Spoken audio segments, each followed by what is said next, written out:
Hello everyone and welcome to my YouTube channel. आज हम Robert Frost की एक बहुत ही इंटरेस्टिंग पोएम मेंडिंग वॉल के बारे में पढ़ने वाले हैं।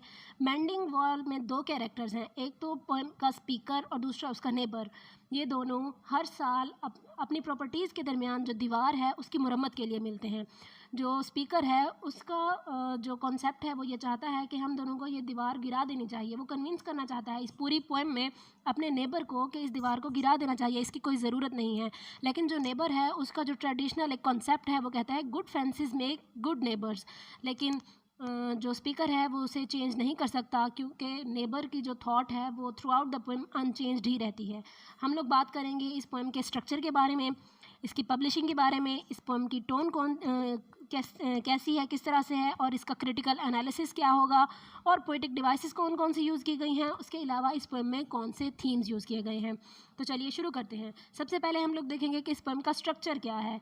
इस पोएम में अनराइम्ड आयम्बिक पेंटामीटर यूज़ किया गया है जो कि लाइन टू लाइन चेंज होता है। ठीक है, ये वेरी कर रहा है, इसका जो फीट है वो लाइन टू लाइन तब्दील होता है ताकि इसकी जो नेचुरल क्वालिटी है इस पोएम की वो बरकरार रह सके। क्योंकि ये पोएम एक ब्लैंक वर्स है और हम लोग जानते हैं कि ब्लैंक वर्स में कोई भी स्पेसिफिक मीटर और राइम यूज़ नहीं की जाती। ठीक है, स्ट्रक्चर हो गया। उसके अलावा ये पोएम मेंडिंग वॉल जो है रॉबर्ट फ्रॉस्ट की बुक नॉर्थ ऑफ बॉस्टन में 1914 में पब्लिश हुई थी। ठीक है, इस पोएम की जो टोन है वो मिस्टीरियस टोन है। मिस्टीरियस किस तरह से है कि जो दीवार है जिसकी मुरम्मत के लिए दोनों मिलते हैं, स्पीकर और उसका नेबर, तो वो हर साल वो एक साल तो मुरम्मत करते हैं, अगले साल वो फिर टूट जाती है। तो किस तरह से ये एक मिस्ट्री सॉल्व होगी ये हम आगे देखेंगे। उसके अलावा पहले तो ये इसकी टोन जो है स्टार्टिंग में वो मिस्ट्री होती है, लेकिन आहिस्ता आहिस्ता जब हम पोएम पढ़ते चले जाते हैं आगे तो ये एक मिस्चीफ यानी कि शरारत में बदल जाती है। ठीक है, अब इसकी जो क्रिटिकल एनालिसिस है उसके बारे में हम बात करें तो इसका जो टूटी हुई दीवार की मुरम्मत है वो ये ज़ाहिर करती है, सिंबलाइज़ करती है कि इंसान जो है उनके दरमियान बहुत सारी डिवीज़न हो गई है, बहुत सारी बाउंड्रीज़ आ गई हैं। ये जो दीवार है ये बाउंड्री सिर्फ प्रॉपर्टीज़ के दरमियान नहीं है बल्कि ह्यूमन रिलेशन के दरमियान है।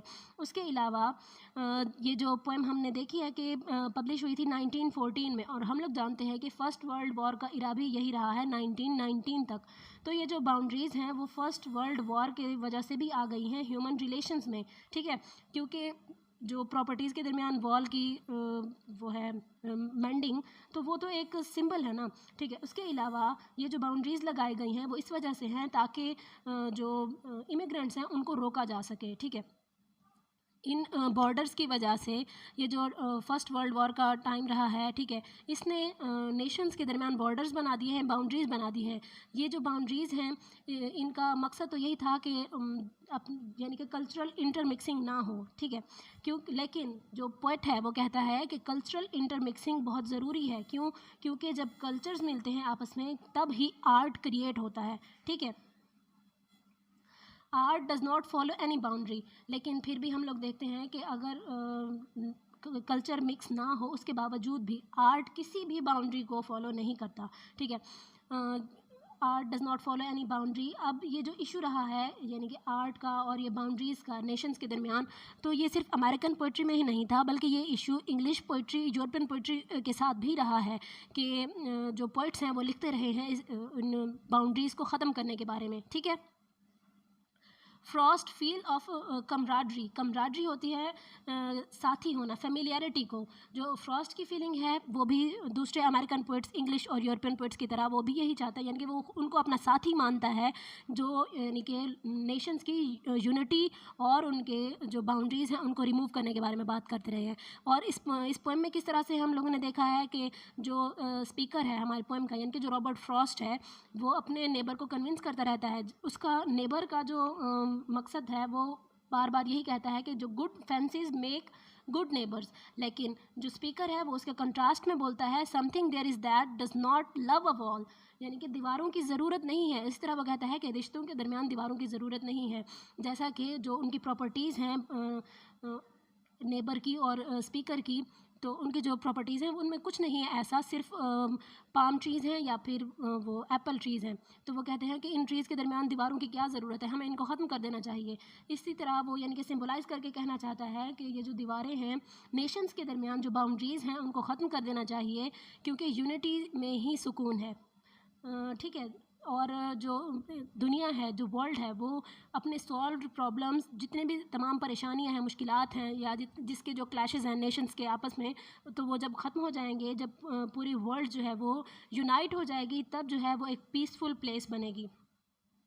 अब इस पोएम में जो मेंडिंग वॉल में जो पोएटिक डिवाइसेस यूज़ की गई हैं, तो वो बहुत ही अहम और बहुत ही इंटरेस्टिंग हैं। पहले तो है अपोस्ट्रॉफी, आयरनी यूज़ की गई है, सिंबोलिज्म, पर्सोनिफिकेशन, एपिग्राम और सिमिली। हम वन बाय वन देखेंगे कि कौन कौन सी लाइन में किस तरह से कौन कौन सी पोएटिक डिवाइस जो है वो यूज़ की। सबसे पहले हम लोग बात करेंगे अपोस्ट्रॉफी की, कि अपोस्ट्रॉफी इस पोएम में कहाँ यूज़ की गई है। अपोस्ट्रॉफी होती है when a poet addresses his or her words to an absent audience, even a non living entity. ठीक है, ये तो हो गई अपोस्ट्रॉफी की डेफिनेशन। लेकिन इस पोएम मेंडिंग वॉल में लाइन नंबर 19 में जब नेबर अपने जो स्टोन्स हैं, बोल्डर्स हैं, उन्हें कहता है कि तुम बैलेंस्ड रहो, तो यहाँ पे अपोस्ट्रॉफी यूज़ की गई है, क्योंकि बैलेंस रहना, तो ये बैलेंस ये फर्स्ट एग्जांपल हो गई। उसके अलावा है लाइन नंबर 30 और 35 में डिस्पेंसिबिलिटी ऑफ द वर्ल्ड के बारे में जब बात की जाती है, तब अपोस्ट्रॉफी यूज़ की गई है वहाँ पे। ठीक है, डिस्पेंसिबिलिटी कहते हैं छोड़ने के काबिल जो चीज़ होती है उसे। जब स्पीकर जो है नेबर, वो कहता है कि speaks to the neighbour about the dispensability of the world. ठीक है, इन लाइंस में अपोस्ट्रॉफी यूज़ की गई है। उसके बाद है जी आयरनी। आयरनी जो है इस पोएम में, irony of the wall is that the speaker and his neighbor rebuild the wall every spring। हम लोगों ने देखा है ना कि जब पोएम को पढ़ते हैं तो हर साल वो लोग मिलते हैं, स्पीकर और उसका नेबर, अपनी जो प्रॉपर्टीज़ के दरमियान दीवार है उसकी मुरम्मत के लिए। वो हर साल तो उसे बनाते हैं, अगले साल वो फिर टूट जाती है, वो यानी कि इसको रीबिल्ड करते हैं दोबारा बनाने के लिए, क्योंकि अगले साल उसने वो फिर टूट जाएगी। तो यहाँ पे आयरनी यूज़ की गई है। ठीक है, अब सिंबलिज्म जो है, अब the stone wall symbolises a division between properties that put boundaries. अब जो स्टोन वॉल है वो प्रॉपर्टीज़ के दरमियान डिवीजन है, लेकिन असल में ये जो सिंबलाइज कर रही है, ये नेशंस के दरमियान बाउंड्रीज़ और बॉर्डर्स जो बन गए हैं फर्स्ट वर्ल्ड वॉर की वजह से, उसे सिंबलाइज कर रहा है। ये हो गया सिंबलिज्म। उसके अलावा हमने देखा है कि इसमें जो एक और पर्सोनिफिकेशन है, जो पोएटिक डिवाइस यूज़ की गई है।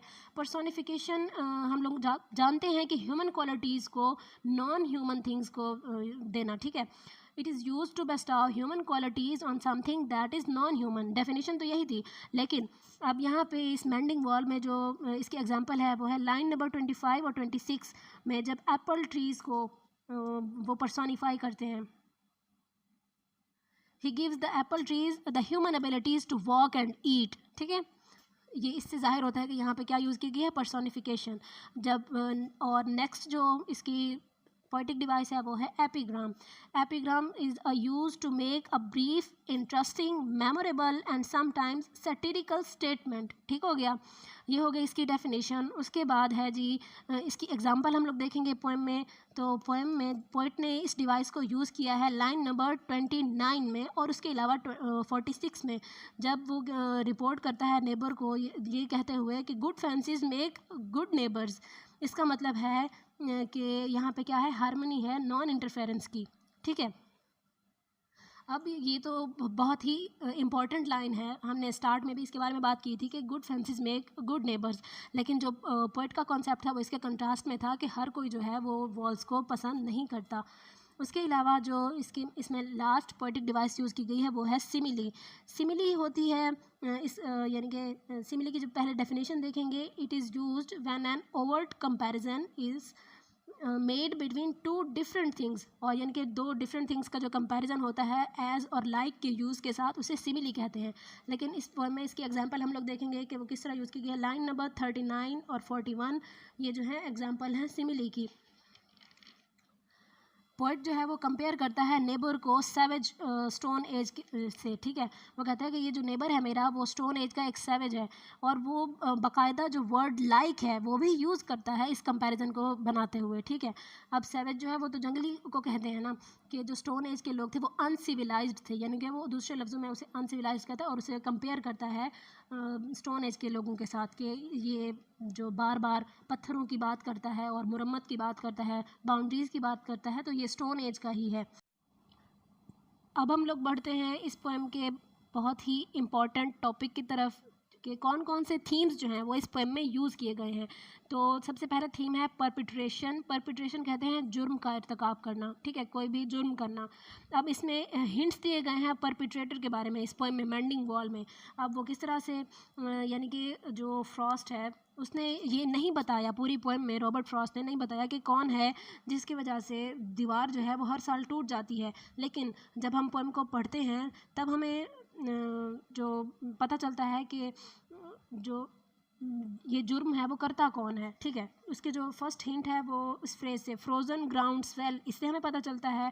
दूसरी बार हमें यहाँ से पता चलता है कि ये जो पूरा दीवार टूटने का अमल है वो कौन कर रहा है, रॉबर्ट फ्रॉस्ट खुद कर रहा है। फ्रॉस्ट इसका सरनेम है ना, पोएट का अपना। और जब इसके अलावा जो थर्ड हिंट हमें मिलता है वो एंड जब हम एंड की तरफ बढ़ते हैं ना पोएम की, तब हमें पता चलता है कि जब वो जो पोएट है वो कहता है कि जब एल्व्स के बारे में बात करता है ना एल्व्स के बारे में, कि उनके पास वो जो बहुत मिस्चीवियस होते हैं, वो उनकी जो नेचर है कि वो शरारती होते हैं, उसके अलावा जो वो ऐसा काम कर सकते हैं। लेकिन पोएट ये भी कहता है कि वो खुद बाज़ औक़ात जो स्प्रिंग का मौसम है वो उसके अंदर शरारत को भर देता है। तो इससे ये ज़ाहिर होता है कि वो ओपनली अपना क्राइम जो है वो एडमिट कर रहा है, ठीक है। परपिट्रेशन हो गई savagery and darkness. Savagery brutality को कहते हैं, वही स्टोन एज से ही यानी कि वो रिलेट करा है इसे। अच्छा, इन दोनों वर्ड्स को हमने यहाँ पे एज अ सिम्बोलिज्म लेना है। ये दोनों वर्ड जो हैं वो सिम्बोलाइज करते हैं small mindedness of his neighbour. ये दोनों से ये तो साफ जाहिर है कि उसका जो नेबर है वो अपनी सो कॉल्ड प्रॉपर्टी को हम सिर्फ वो सिक्योर करना चाहता है और कुछ भी नहीं है, और ये उसकी अनसिविलाइज्ड नेचर को जाहिर कर रहा है, ठीक है। और वो अपने पोइट जो है वो अपने नेबर को ये भी ओपनली कहता है कि ये एक savage from the stone age है, ठीक है। इसमें सैवेजरी और डार्कनेस आ गई, क्योंकि ये जो the stone of walls as weapons and has a kinship with ये डार्कनेस, ठीक है। जो स्टोन एज के पीपल थे, जो स्टोन एज के लोग थे, वो भी यानी कि लोगों के साथ घुलते मिलते नहीं थे, और यानी कि अपने खौल में बंद रहते थे, ठीक है। और वो जो नेबर है वो मतलब कि जेलसली अपनी प्रॉपर्टी को दूसरे लोगों से गार्ड करना चाहता है, सिक्योर करना चाहता है, ठीक है। उसके बाद है जी सेग्रीगेशन। यहाँ पे जो सेग्रीगेशन कहते हैं तफरीक या अलहदगी को, और ये तो साफ जाहिर है कि मेंडिंग वॉल जो है ये अगर पोएम के लिहाज से देखा जाए तो दो प्रॉपर्टीज़ के दरमियान सेग्रीगेशन है, लेकिन एज अ सिम्बोलिज़म ये दो नेशंस को और वर्ल्ड को सेग्रीगेट कर रही है, यानी कि इंटरमिक्सिंग से।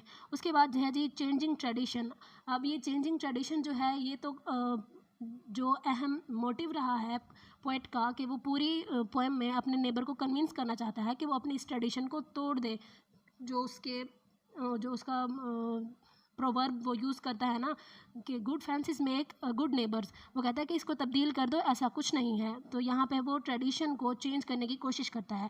उसके बाद है कम्प्लेक्सिटी ऑफ ह्यूमन रिलेशंस। ये भी थीम बनाया गया है कि आजकल के जो ह्यूमन रिलेशंस हैं वो इतने कॉम्प्लेक्स हो गए हैं कि लोगों ने अपने इर्द गिर्द हर एक ने बाउंड्रीज़ बनानी है, वो एक दूसरे के साथ ज़्यादा घुलते मिलते नहीं हैं और अपने खौल में बंद रहना पसंद करते हैं।